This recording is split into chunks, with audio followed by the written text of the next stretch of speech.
Baik, kita masuk di dalam surat Galatia pasal yang kedua.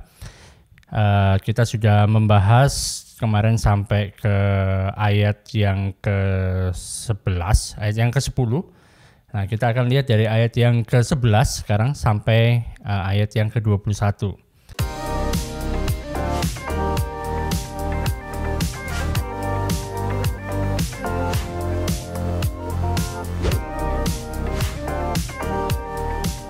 Tetapi waktu Kefas datang ke Antiokhia, aku berterang-terang menentangnya sebab ia salah. Karena sebelum beberapa orang dari kalangan Yakobus datang, ia makan sehidangan dengan saudara-saudara yang tidak bersunat. Tetapi setelah mereka datang, ia mengundurkan diri dan menjauhi mereka karena takut akan saudara-saudara yang bersunat.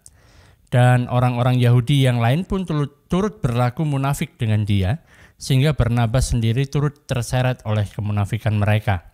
Tetapi waktu kulihat bahwa kelakuan mereka itu tidak sesuai dengan kebenaran Injil, aku berkata kepada Kefas di hadapan mereka semua, jika engkau orang Yahudi hidup secara kafir dan bukan secara Yahudi, bagaimanakah engkau dapat memaksa saudara-saudara yang tidak bersunat untuk hidup secara Yahudi? Menurut kelahiran, kami adalah orang Yahudi dan bukan orang berdosa dari bangsa-bangsa lain. Kamu tahu bahwa tidak seorang pun yang dibenarkan oleh karena melakukan hukum Taurat, tetapi hanya oleh karena iman dalam Kristus Yesus. Sebab itu kami pun telah percaya kepada Kristus Yesus supaya kami dibenarkan oleh karena iman dalam Kristus dan bukan oleh karena melakukan hukum Taurat. Sebab tidak ada seorang pun yang dibenarkan oleh karena melakukan hukum Taurat. Tetapi jika kami sendiri sementara kami berusaha untuk dibenarkan dalam Kristus, ternyata adalah orang-orang berdosa, apakah hal itu berarti bahwa Kristus adalah pelayan dosa? Sekali-kali tidak.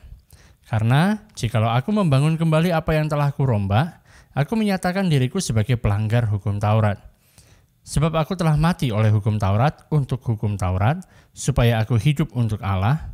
Aku telah disalibkan dengan Kristus, namun aku hidup, tetapi bukan lagi aku sendiri yang hidup, melainkan Kristus yang hidup di dalam aku, dan hidupku yang kuhidupi sekarang di dalam daging adalah hidup oleh iman dalam Anak Allah yang telah mengasihi aku dan menyerahkan dirinya untuk aku. Aku tidak menolak kasih karunia Allah, sebab sekiranya ada kebenaran oleh hukum Taurat, maka sia-sialah kematian Kristus. Nah, ini minggu lalu kita sudah melihat Paulus memberikan pembelaan dia. Dia mengatakan dari 5 fase di dalam kehidupannya, bagaimana dia memang benar-benar mendapatkan Injil ini langsung dari Tuhan, dan bagaimana dia mempertahankan pemberitaannya. Dan kita sudah melihat bahwa minggu lalu ada semacam argumen atau perdebatan antara Paulus dengan Petrus, dan di sini memang yang kita baca yang dikatakan oleh Paulus saja. Dan kita akan melihat lebih dalam dari apa yang sedang diperdebatkan, apa yang dikatakan Paulus di dalam perdebatannya saat dia menegur Petrus karena Petrus tidak melakukan tindakan yang sesuai dengan Injil. Dan ini merupakan suatu perkara yang besar pada saat itu, sebab ada berbagai macam hal. Yang pertama adalah kita melihat bahwa pada saat itu pemimpin Kristen yang bisa dikatakan paling terkenal saat itulah, itu adalah Petrus, itu untuk orang-orang Yahudi, dan kemudian untuk orang-orang dari bangsa-bangsa lain itu adalah Paulus. Jadi 2 pemimpin gereja yang terkenal pada saat itu ternyata terlibat dalam tanda kutip seperti pertengkaran gitu ya. Yang satu menegur yang lain, dan tegurannya dilakukan di depan umum lagi. Nah, ada argumen antara Paulus dengan Petrus. Saya nggak tahu apakah Petrus menjawab argumen ini. Kemungkinan besar juga dia menjawab. Tapi karena yang menulis surat ini adalah Paulus, maka argumen yang dijawab oleh si Petrus ini tidak dituliskan di dalam surat ini. Tetapi kita bisa melihat mengapa ada argumen yang semacam ini, dan argumen ini dicatat masuk di dalam Alkitab, masuk di dalam yang bisa kita sebut sebagai firman Allah. Artinya Tuhan sendiri, Allah sendiri ingin supaya kita mengetahui bahwa ada pernah terjadi argumen yang seperti ini. Ada terjadi di mana si Paulus pernah menegur Petrus tentang hal ini. Dan kita bisa melihat dari sini, mungkin bisa diambil kesimpulan bahwa kalau berbicara tentang kebenaran, saat kita membahas tentang satu hal yang merupakan truth, yang merupakan kebenaran, itu sebenarnya merupakan hal yang jauh lebih penting daripada kesatuan. Karena kalau kita lihat gini, kadang-kadang orang mau mengedepankan kesatuan. Baiklah kita bersatu gitu kan, jangan kita bertengkar, kita menjadi satu, itu yang paling penting. Dan kemudian mengkompromikan kebenaran. Dan ini bukan suatu hal yang tepat, karena saat kebenaran ini bukan yang menjadi pertama dan yang utama, maka nantinya pasti akan ada perpecahan juga karena kebenaran ini tidak ditegakkan. Jadi sejak awal dikatakan di sini adalah bagaimana Paulus menegur Petrus karena apa yang dia lakukan tidak sesuai dengan Injil. Jadi dia mengedepankan kebenaran ini, truth ini, supaya nanti kesatuannya memang akhirnya akan terjadi gitu. Sekalipun saat itu terjadi, saat ada perdebatan yang seperti ini, saat ada argumen yang seperti ini, kelihatannya wah ini bahaya, ini bisa jadi perpecahan di sini, bisa jadi perpecahan denominasi pertama yang terjadi di antara gereja Kristen, yaitu antara golongannya Petrus sama golongannya Paulus. Tapi ini yang perlu kita lihat, kita waspadai. Sebenarnya permasalahannya apa? Kelihatannya kan sepele.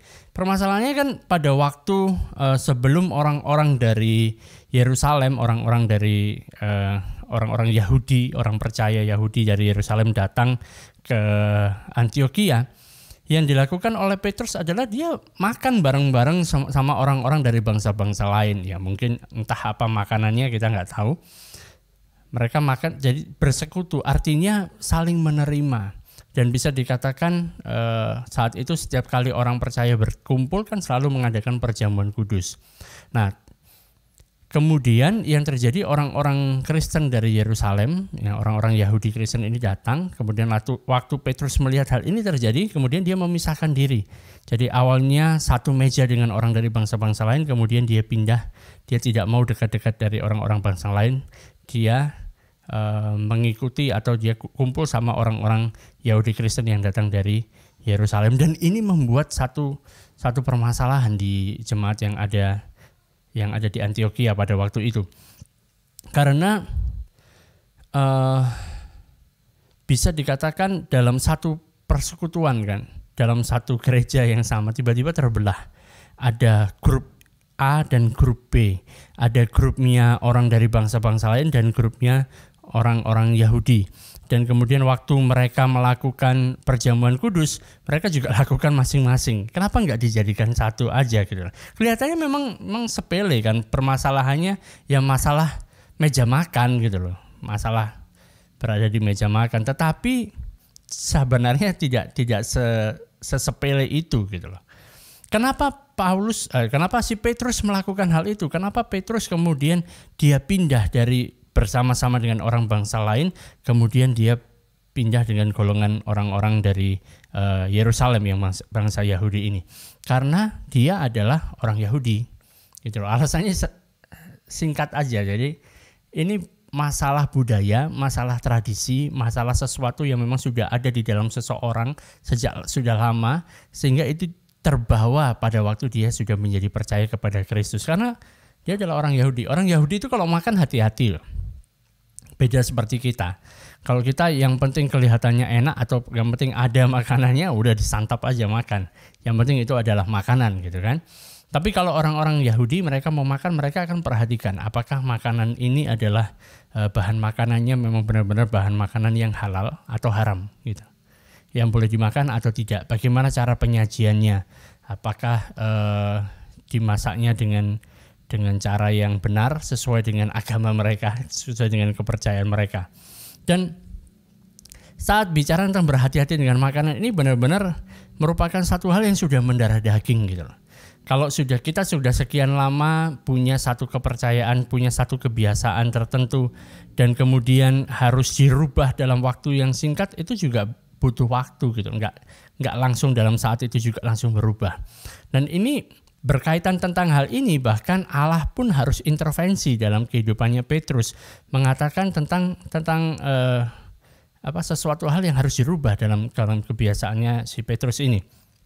Saudara mungkin ingat pada waktu kejadian di mana Petrus sebelum dia pergi ke rumahnya Cornelius, dia mendapatkan penglihatan dari Tuhan Yesus waktu dia lagi berdoa.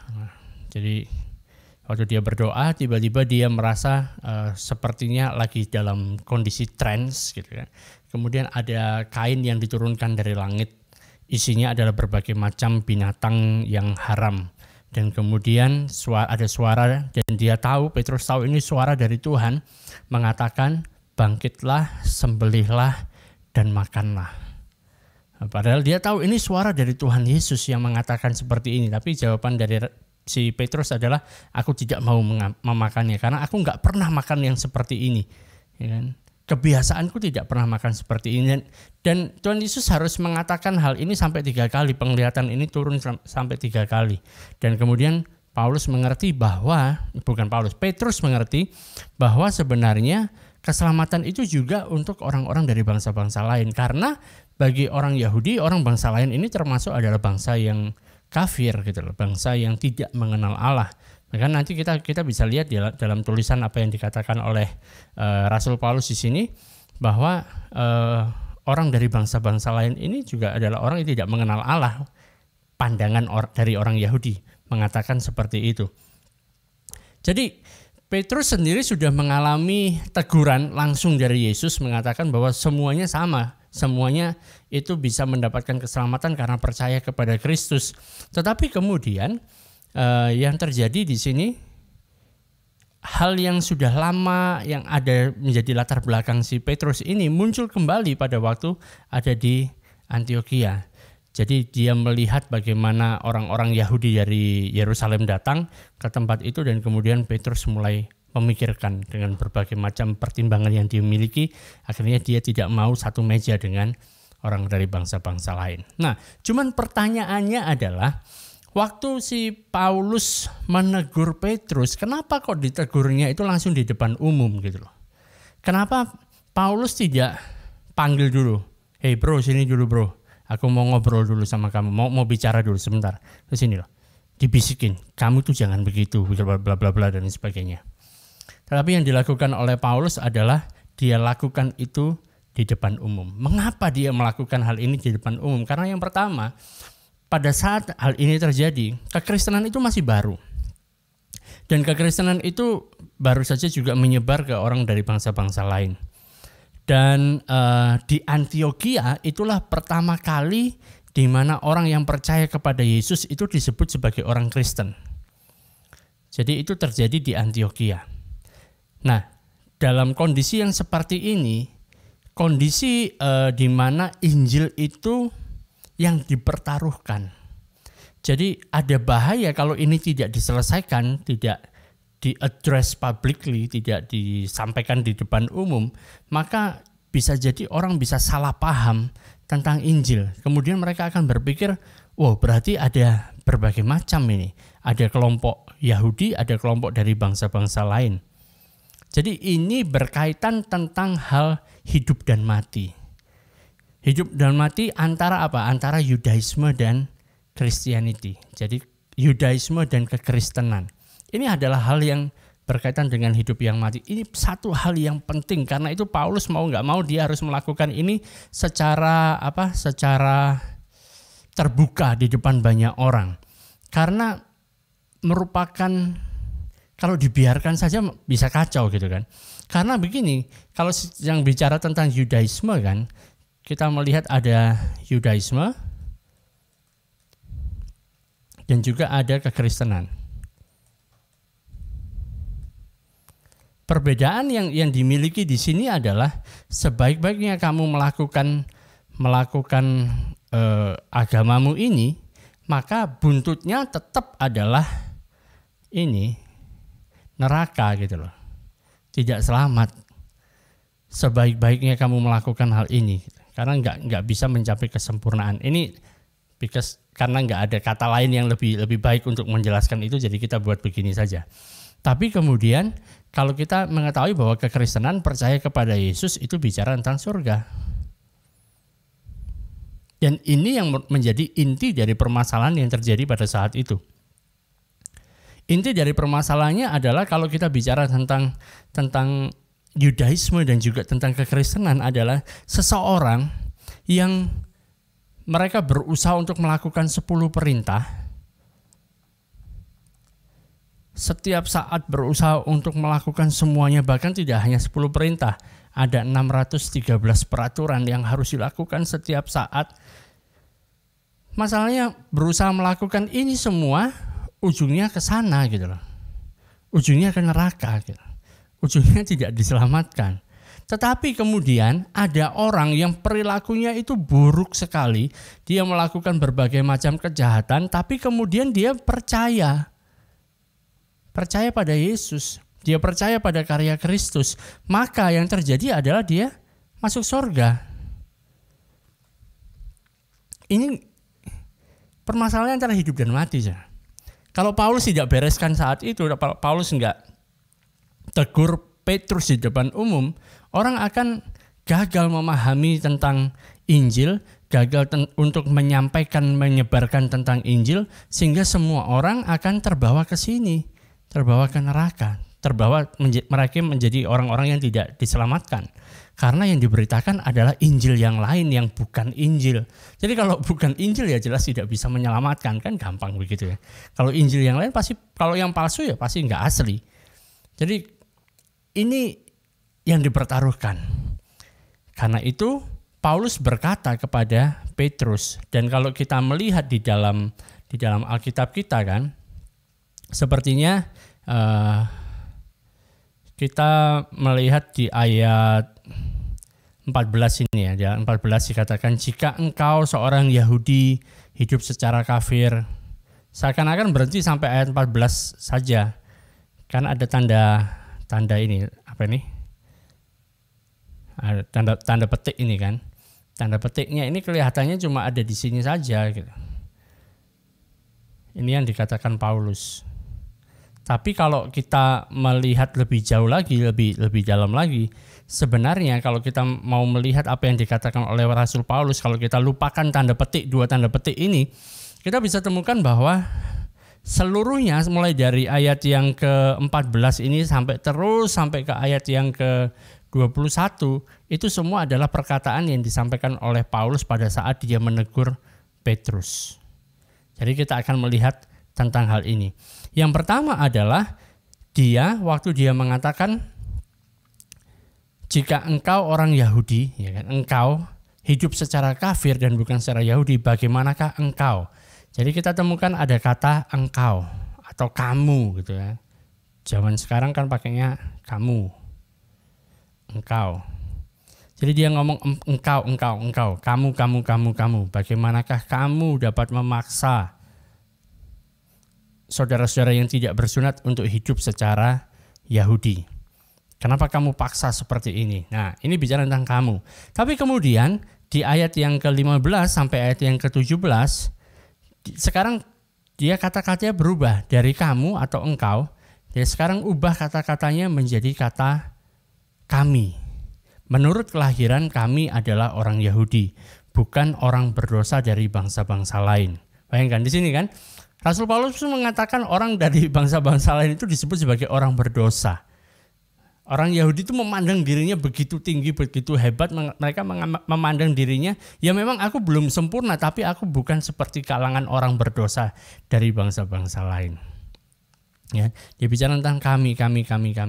Tapi kemudian setelah itu di mulai ayat yang ke-18, Paulus kemudian bicara tentang aku. Nah, ini hal menarik. Jadi dia pertama bicara tentang kamu, kemudian bicara tentang kami, artinya kita, aku sama kamu, sama-sama orang Yahudi. Kemudian Paulus mengatakan aku. Nah, di ayat yang ke-14 saudara, kita naik lagi ke ayat 14. Di sini ada perbedaan bicara tentang gini. Engkau seorang Yahudi, hidupmu aja seperti orang kafir gitu. Hidupnya secara kafir, hidupmu itu seperti orang dari bangsa-bangsa lain. Dia bebas, hidupmu bebas seperti bangsa-bangsa lain. Tapi kenapa kamu memaksa orang dari bangsa-bangsa lain, sekarang kamu paksa jadi hidup sebagai orang Yahudi, padahal kamu sendiri nggak bisa, kamu sendiri gaya hidupmu itu tidak seperti orang Yahudi. Gitu. Kenapa kamu paksa orang dari bangsa-bangsa lain harus jadi seperti orang Yahudi? Bicara kamu, ini bicara tentang kamu orang Yahudi, kenapa paksa mereka untuk jadi seperti kamu? Nah, nggak ngomong begitu ya. Maksudnya tidak boleh seperti itu gitu maksud dari Rasul Paulus. Kemudian di ayat yang ke-15 ada yang mengatakan kami kan. Di sini kita temukan ada satu kunci. Kata kunci yang dipakai di sini adalah bicara tentang justification. Bicara tentang pembenaran. Ayat 15, menurut kelahiran kami adalah orang Yahudi dan bukan orang berdosa dari bangsa lain. Kamu tahu bahwa tidak seorang pun yang dibenarkan. Jadi ini kata kunci kita di dalam apa yang disampaikan oleh Rasul Paulus waktu dia menegur si Petrus itu di sini. Tidak seorang pun yang dibenarkan oleh karena melakukan hukum Taurat, tetapi hanya oleh karena iman dalam Kristus Yesus. Jadi justification itu atau pembenaran, dibenarkan itu memiliki arti gitu, membuktikan dirimu itu sebagai orang yang benar, membuktikan dirimu itu sebagai orang yang tidak bersalah, prove yourself to be blameless gitu. Dan kata-kata ini dipakai di pengadilan. Jadi waktu ada di pengadilan saat berbicara tentang justified, paling enggak ini pengadilannya orang Yunani pada saat itu, orang Yahudi juga. Jadi hakim akan memutuskan apakah dia bersalah, guilty, ataukah dia justified, dia dibenarkan. Kalau dia dinyatakan kamu bersalah, maka kamu ya dihukum gitu. Kalau kamu dinyatakan kamu justified, kamu dinyatakan kamu dibenarkan, maka kamu keluar, kamu berjalan, kamu jadi orang bebas. Jadi kata-kata justified. Nah, pertanyaannya adalah mengapa kita butuh untuk dibenarkan? Mengapa kita butuh untuk to be justified? Karena akan ada yang disebut sebagai hari penghakiman. Jadi karena ada hari penghakiman, maka kita butuh untuk mengalami pembenaran. Supaya kita selamat dalam hari penghakiman itu. Karena kalau enggak ya bahaya, dari kita semua bisa berakhir di tempat yang tidak kita inginkan gitu kan. Nah, lalu pertanyaannya adalah bagaimana seseorang itu bisa dibenarkan? Paulus mengatakan dengan jelas seseorang itu bisa dibenarkan bukan dengan melakukan 10 perintah, bukan dengan melakukan hukum Taurat. Bukan karena itu seseorang itu dibenarkan. Bahkan dia mengatakan dengan sangat jelas di dalam ayat yang ke-16 ini kan, kamu tahu bahwa tidak seorang pun yang dibenarkan oleh karena melakukan hukum Taurat, tetapi hanya oleh karena iman dalam Kristus Yesus. Sebab itu kami pun telah percaya kepada Kristus Yesus supaya kami dibenarkan karena iman dalam Kristus dan bukan oleh karena melakukan hukum Taurat. Sebab tidak ada seorang pun yang dibenarkan oleh karena melakukan hukum Taurat. Kurang jelas apa lagi saudara? Ini sudah perkataan yang sudah sangat jelas. Kurang jelas apa lagi? Jadi tidak ada seorang pun yang bisa dibenarkan karena melakukan hukum Taurat. Tidak hanya melakukan 10 perintah, tidak hanya dengan melakukan 613 peraturan, coba melakukan itu semuanya, nggak ada seorang pun yang bisa dibenarkan, tapi hanya melalui Kristus. Nah, Paulus kemudian memberikan argumen mengapa dia mengatakan hal yang semacam ini. Dia mengatakan bahwa yang pertama adalah argumennya adalah melihat dari bagaimana pengalaman mereka. Jadi melihat dari pengalaman. Seperti apa sih pengalamannya? Pengalaman yang mereka miliki adalah di ayat yang ke-15 sudah jelas dikatakan bahwa orang Yahudi berusaha untuk melakukan hukum Taurat tetapi tidak ada satupun yang bisa melakukannya. Jadi tidak ada satupun yang bisa melakukannya. Dari pengalaman ini 10 perintah atau bicara tentang Taurat, kita lihat pengalaman kita lah. Kita sesama orang Yahudi kita tahu bahwa melakukan ini nggak ada satupun yang bisa gitu. Tapi yang kita supaya kita bisa diselamatkan, kita bisa dibenarkan, itu karena kita percaya pada Kristus. Jadi intinya adalah percaya. Jadi saat kita percaya pada Kristus, maka kita mendapatkan keselamatan. Itu yang dikatakan oleh Rasul Paulus. Kita lihat dari pengalaman kita. Yang kedua adalah dia mengatakan lihat dari kitab suci. Salah. Kitab suci. Kita lihat dari apa yang dikatakan oleh kitab suci.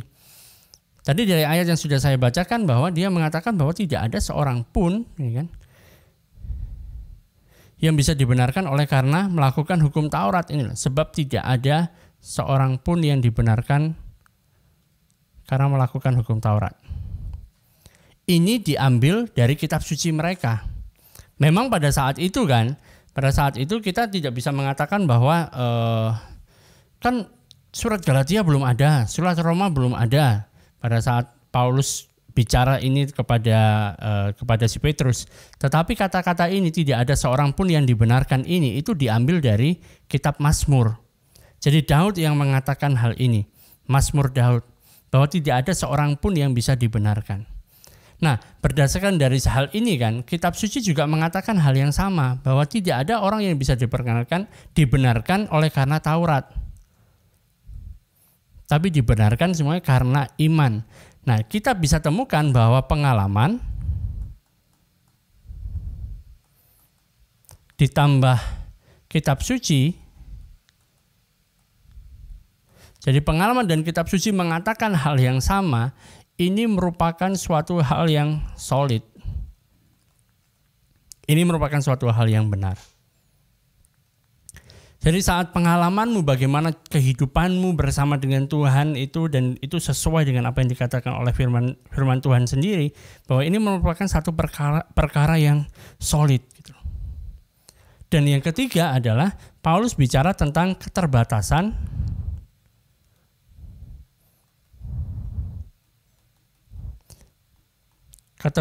logika. Logika kita sepandai-pandainya, kita sepintar-pintarnya, itu ada keterbatasannya.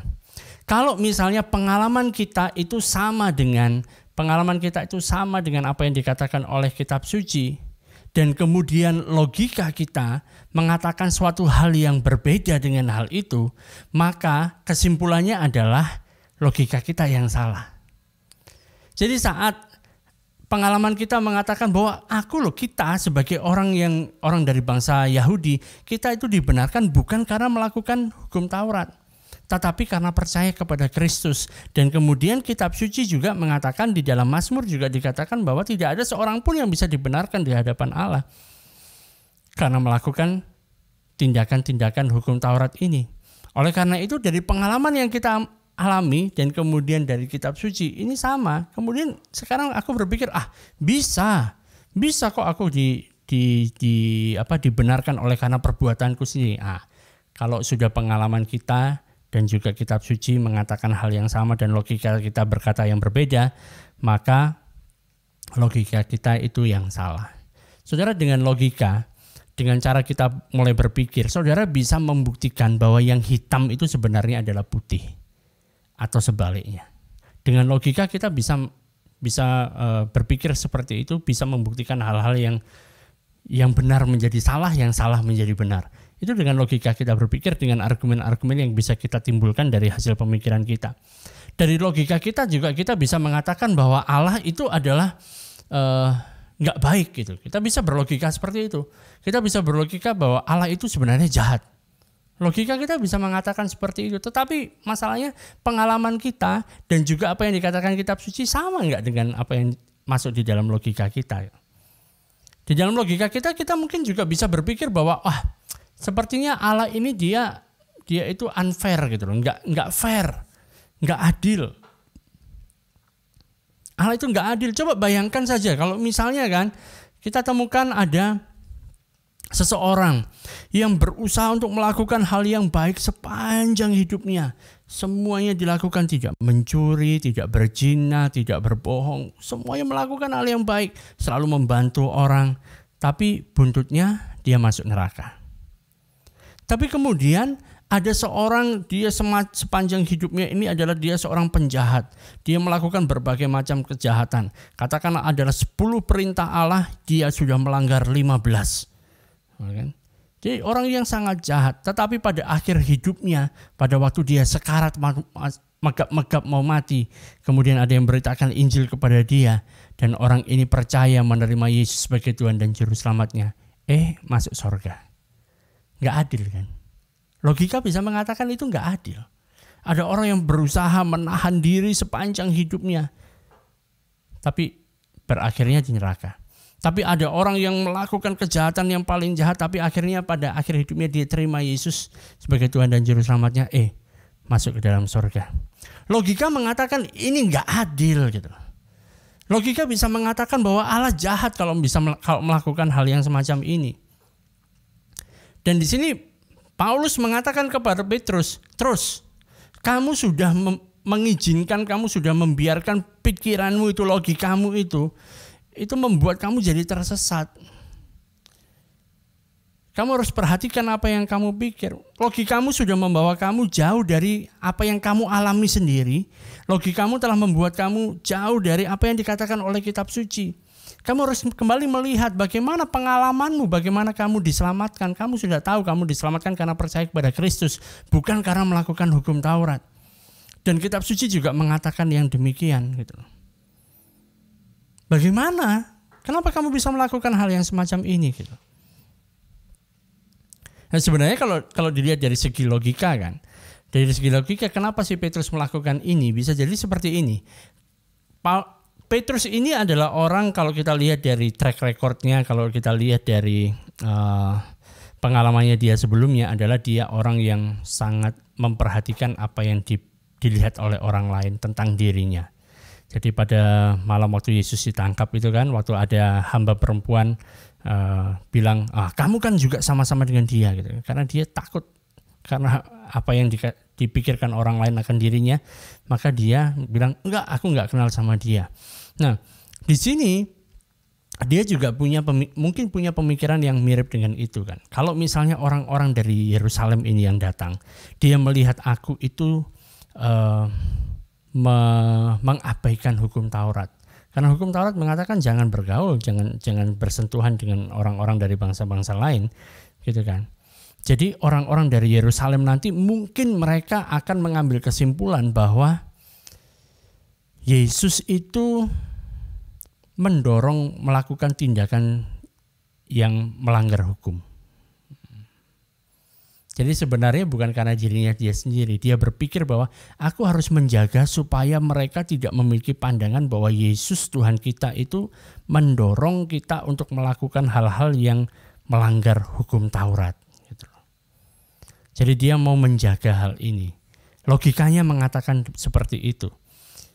Petrus sebenarnya kalau kita lihat dia enggak dalam hal ini bisa dikatakan dia tidak memusingkan apa yang akan orang pikir tentang dirinya, karena dia memang semua orang sudah tahu bagaimana dirinya gitu loh. Tetapi yang dia khawatirkan, yang dia mau jaga adalah supaya apa yang dipikirkan orang lain tentang Yesus. Apa yang dipikirkan orang lain tentang Yesus. Kalau misalnya aku dari orang Yahudi kemudian aku ikut makan sama orang-orang dari bangsa-bangsa lain ini, itu nanti akan membuat membuat mereka berpikir bahwa wah berarti Yesus ini mendukung hal-hal yang tidak baik seperti ini gitu loh. Karena itu dia nggak mau melakukannya untuk Yesus. Bayangkan saja, mau melakukan sesuatu untuk Tuhan pun bisa salah gitu. Karena kalau tidak sesuai dengan pengalaman kita, dengan apa yang katakan kitab suci, kita bisa melakukan sesuatu hal yang salah. Sekalipun kita berpikir ini adalah hal yang baik. Karena itu kan kita butuh yang namanya hikmat dari Tuhan. Kita nggak bisa melakukan segala sesuatu dengan logika kita sendiri. Karena kadang-kadang cara berpikir kita itulah yang perlu untuk diperbarui sesuai dengan firman Tuhan. Sebab itu penting bagi saudara untuk mengetahui apa yang dikatakan oleh firman Tuhan sehingga tidak salah bertindak. Ini yang bisa kita lakukan dalam kehidupan kita sehari-hari. Di ayat yang ke-17 kan dikatakan begini.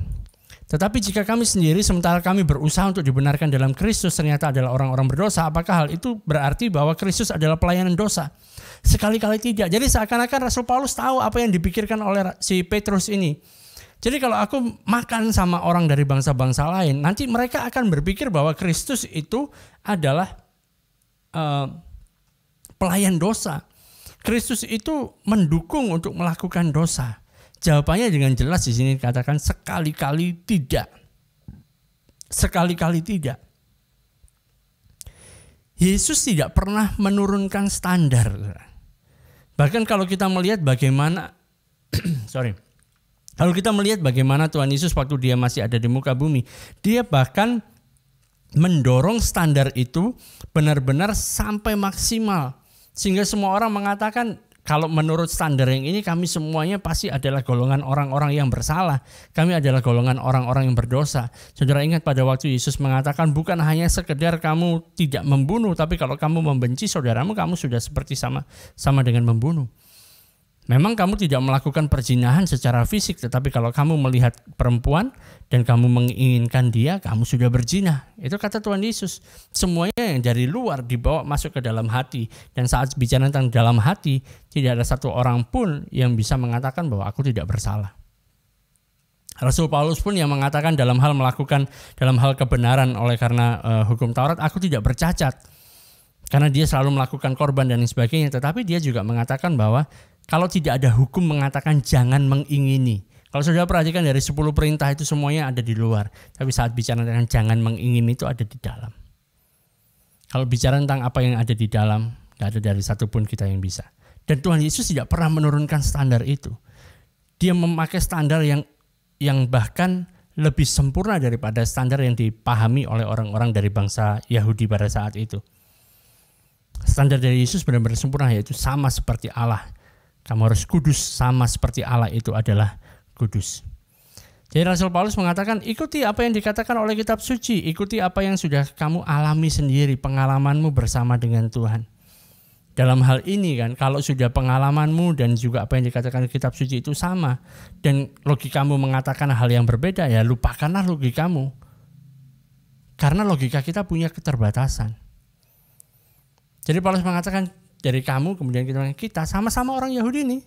Kita ini dibenarkan bukan karena melakukan hukum Taurat, tetapi kita dibenarkan karena percaya kepada Kristus. Dan kemudian Paulus mulai bicara tentang aku. Aku gak bisa balik lagi. Aku gak bisa lagi melakukan hal yang sama seperti yang dulu.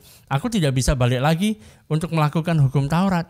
Karena jika aku bangun lagi apa yang sudah aku rombak, maka aku nyatakan diriku sebagai pelanggar hukum Taurat.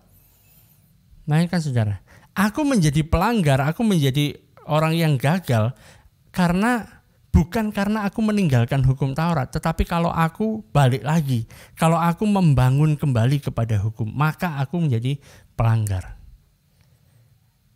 Jadi kalau kita mau balik lagi, gitu, kita sebenarnya nggak bisa balik lagi lah. Tapi kalau kita percaya bahwa kita melakukan ini itu dan sebagainya untuk bisa mendapatkan berkat dari Tuhan. Kalau kita melakukan itu, membuat diri kita berada di dalam sistem yang seperti itu, ya kita sebenarnya jadi pelanggar juga gitu. Dan itu yang menjadi alasan bagi kita untuk dalam tanda kutip tidak bisa menikmati berkat dari Tuhan. Karena kita berpikir bahwa untuk mendapatkan berkat dari Tuhan, pertama mungkin aku harus berdoa, yang kedua aku harus berpuasa, aku harus membaca kitab suci, aku harus memberikan persembahan, aku harus melakukan hal yang baik bagi orang lain. Katakan 5 langkah untuk mendapat berkat, misalnya begitu kan. Dan kemudian ini menjadi apa? Menjadi hukum dalam kehidupan kita. Kita memang orang percaya, orang Kristen, apalagi dari bangsa-bangsa lain, kita tidak punya hukum Taurat karena hukum Taurat diberikan kepada bangsa Yahudi.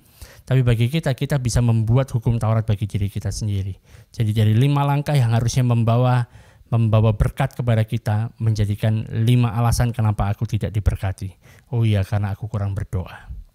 Oh iya, karena aku gak bisa puasa. Begitu mau puasa, pikirannya makanan terus, pikirannya lapar terus. Baru mau diet, isinya makan apa ya? Kok lapar sekali ya? Jadi alasan mengapa kita tidak bisa terima itu semuanya. Dan Paulus mengatakan, aku melanggar hukum itu bukan karena aku meninggalkan itu, tapi karena kalau aku balik lagi ke sana, aku mendirikan kembali apa yang sudah aku rombak itu, aku menyatakan diriku sebagai pelanggar hukum Taurat karena jelas aku nggak bisa melakukan semuanya. Dan kita mengetahui bahwa kalau tidak ada hukum, tidak ada peraturan, ya tidak ada pelanggar hukum, benar? Kalau nggak ada hukum, maka nggak ada kriminal gitu. Nggak ada pelaku kejahatan gitu. Tapi kalau kemudian kita kembali, maka itu membuktikan bahwa kita melanggarnya. Kita sudah dilepaskan dari sana. Apa yang terjadi? Yang pertama adalah dikatakan di sini, aku telah mati oleh hukum Taurat, untuk hukum Taurat supaya aku hidup untuk Allah. Aku telah disalibkan dengan Kristus. Jadi melalui hukum Taurat ini aku telah mati, kata Rasul Paulus. Aku telah mati. Jadi kalau kita tidak bisa memperbaiki, kalau kita nggak bisa merubahnya dengan sedemikian rupa sehingga semuanya itu jadi baik, Paulus mengatakan ya sudah bunuh saja gitu loh. Bunuh. Karena di dalam hukum Taurat aku nggak bisa gitu. Makanya mati aja. Bagaimana caranya? Yaitu melalui salib gitu.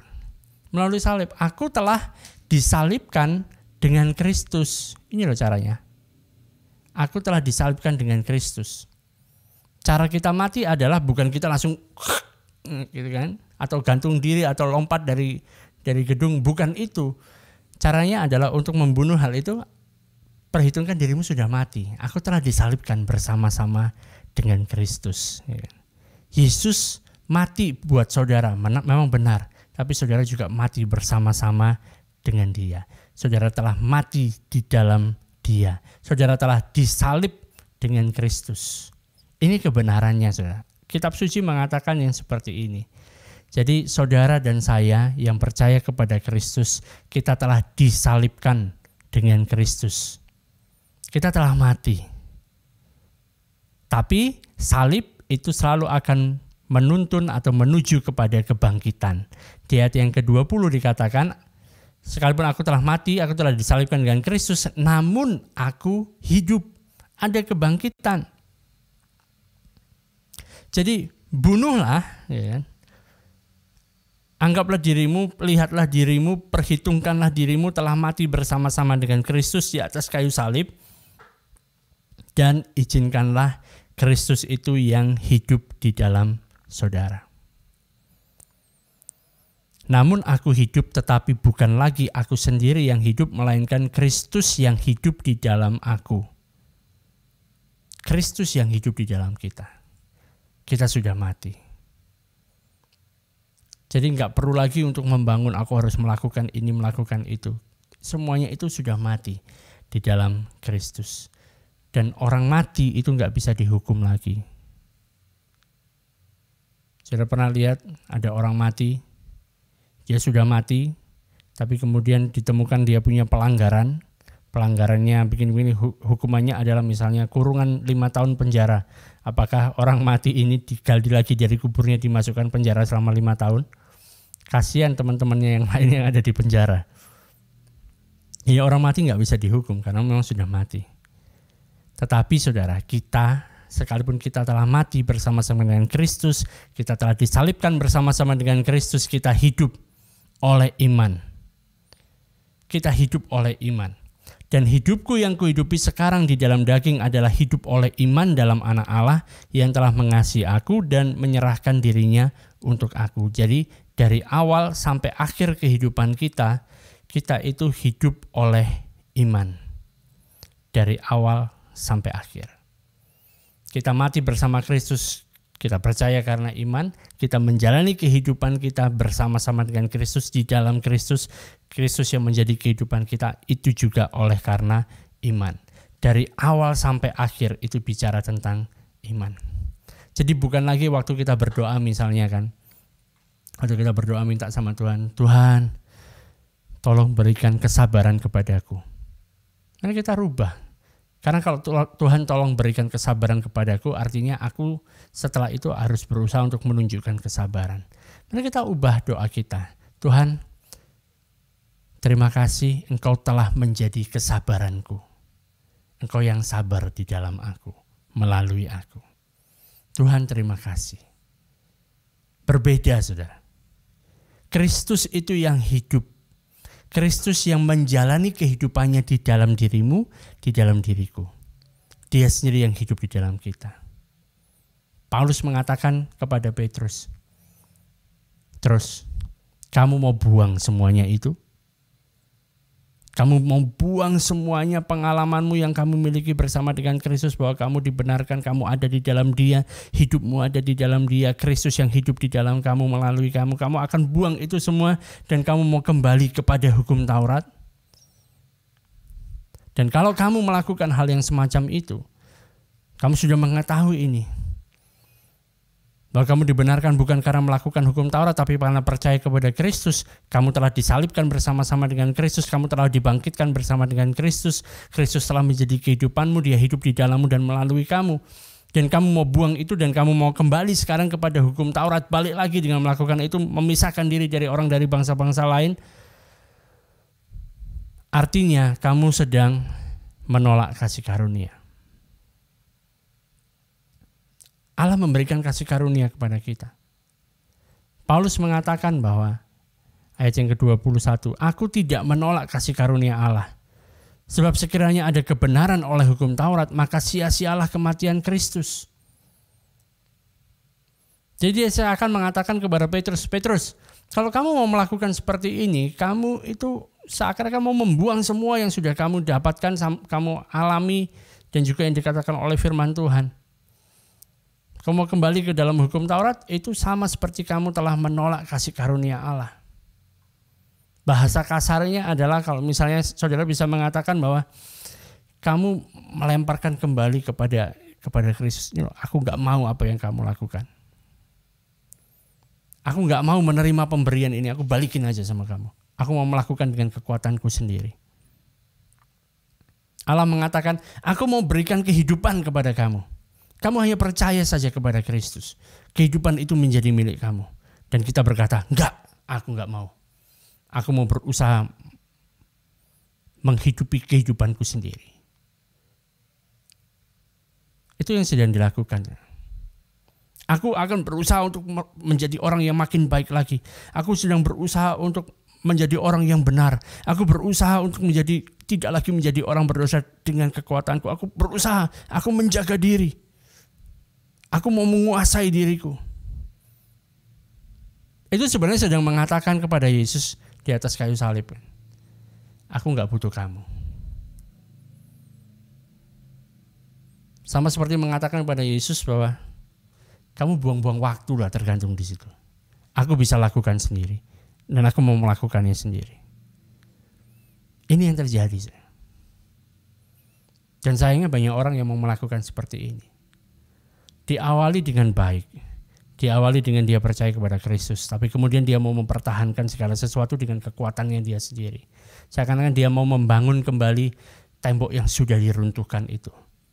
Dia mau melakukan kembali, seperti yang dikatakan Rasul Paulus, melakukan kembali hukum Taurat dan membuktikan bahwa dirinya itu adalah orang yang bersalah. Karena itu gak heran banyak orang percaya, banyak orang Kristen hidup di dalam kekalahan. Gak heran banyak orang Kristen hidup di dalam kayaknya aku ini masih kurang baik, aku ini masih kurang ini, kurang itu. Aku ini masih kurang sempurna. Ini gak heran lah maka aku mendapatkan kutuk ini, kutuk itu. Gara-gara dia tidak mau menerima kasih karunia Allah ini. Mengatakan Yesus, kamu buang-buang waktu lah tergantung di atas kayu salib. Buang-buang waktu, kamu dipukuli, mending kamu pergi aja lah. Liburan lah, lakukan hal lain lah. Seakan-akan mengatakan demikian. Dan ini adalah godaan yang ada dalam setiap orang percaya. Di mana mereka memulai perjalanannya oleh karena iman, tapi kemudian kembali untuk mempercayai kekuatannya dia sendiri, kemampuannya dia sendiri. Dari awalnya percaya kepada Kristus, ya aku percaya kepada Kristus telah mati bagiku. Tapi sekarang aku harus mempertahankan yang aku miliki ini dengan kekuatanku sendiri. Dari percaya kembali kepada berusaha. From trusting back to trying. Berhentilah saudara untuk berusaha. Kamu telah hidup di dalam Kristus. Biarlah kehidupan Kristus itu yang nyata di dalam kamu dan melalui kamu. Bukan kamu berusaha untuk melakukan, aku mau menjadi seperti Kristus. Gimana saudara mau menjadi seperti Kristus? Sempurna seperti dia. Enggak bisa. Yang bisa adalah lihatlah kemampuanmu itu, dirimu yang berusaha untuk menjadi seperti Kristus sudah mati. Dan sekarang kamu mengenakan Kristus yang menjadi kehidupanmu. Dia yang hidup di dalam kamu, hidup melalui kamu. Berhentilah untuk berusaha, tapi mulailah percaya dan terus percaya. Amin. Ini yang bisa saya sampaikan pada malam hari ini. Terima kasih sudah bergabung bersama-sama di dalam Bible Study. Kita akan lanjutkan Bible Study di pasal yang ketiga minggu depan, hari Kamis juga, jam 8 malam waktu Indonesia Barat. Terima kasih. Tuhan Yesus memberkati.